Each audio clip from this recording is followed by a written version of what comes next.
So today I thought I would do a video talking about anxiety and other things related to that. If you have something in your life that's stopping you from doing things, such as, with me, I'm disabled. I don't like labeling myself as disabled. I don't like that word. But this is something that I think will help a lot of people. Now, I am visually impaired and I'm very open about that. And I am trying to campaign for disability rights and things like that.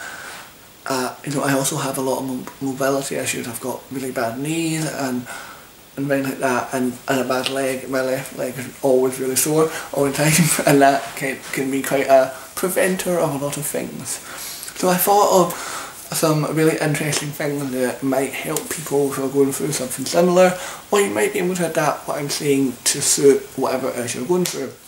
Let's talk about that, and depending on how long this video is, in fact I'm going to time right now for, I'm going to say, we'll do it for 10 minutes. We'll do it for 10 minutes and see how long that takes us to.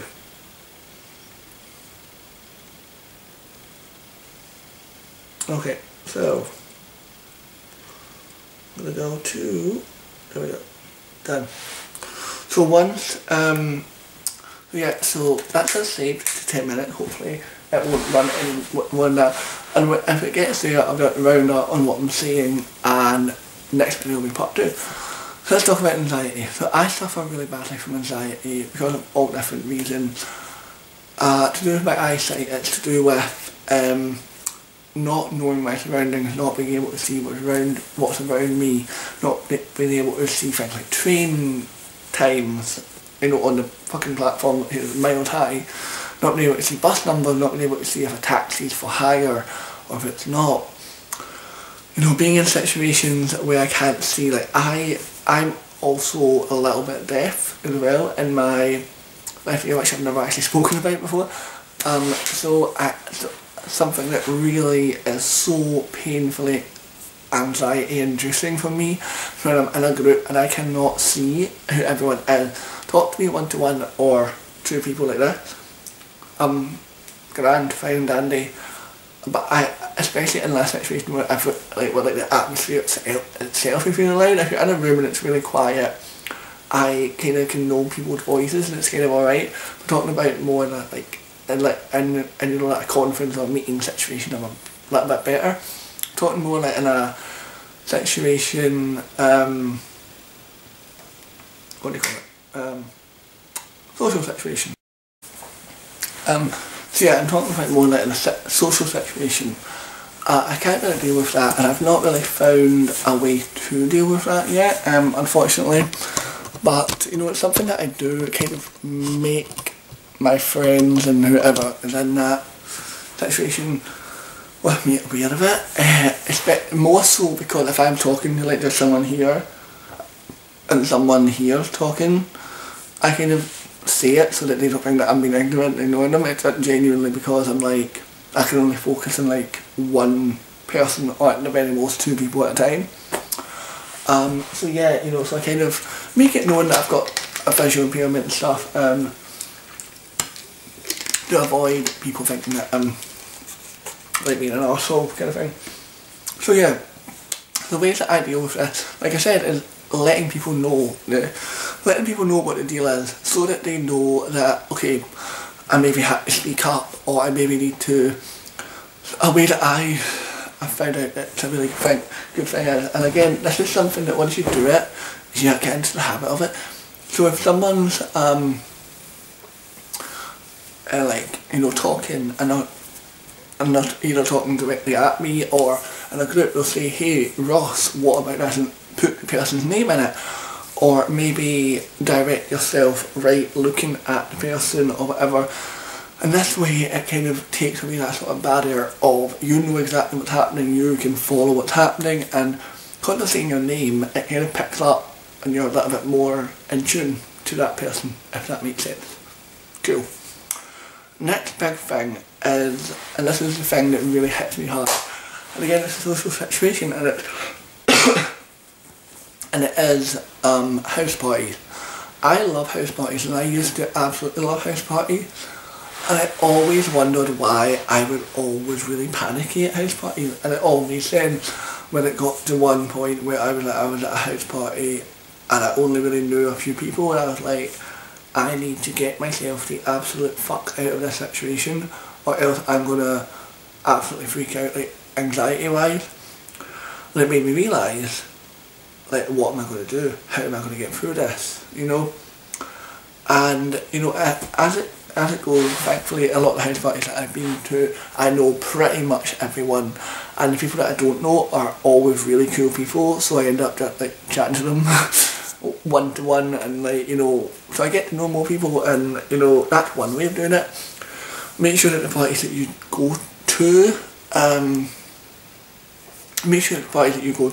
you know a lot of people, and that way, because I think that anxiety is a lot about control, and that fear of losing control, or eventually losing control, or in a situation might get carried away.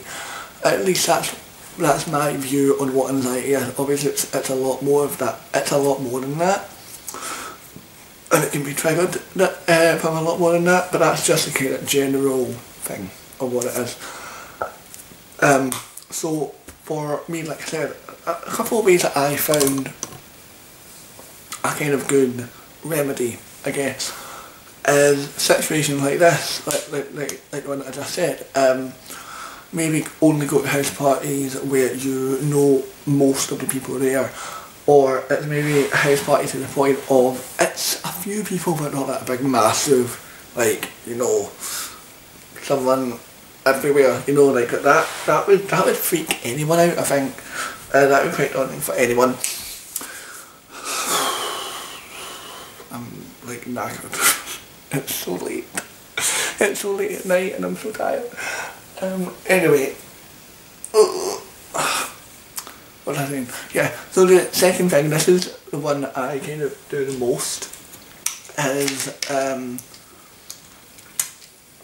this is one that I do the most, is, again, like I said, anxiety is very much about, yeah, sorry guys, interrupted it again, but so how I deal with a situation, so yeah, anxiety is all about control, at least for me, and the kind of fear that you're going to lose control, or that a situation's going to get out of hand and you don't know how to handle it, or, you know, just not being able to support yourself and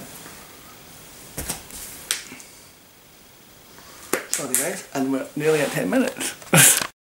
So because we're nearly at 10 minutes, we're going to wrap this video up.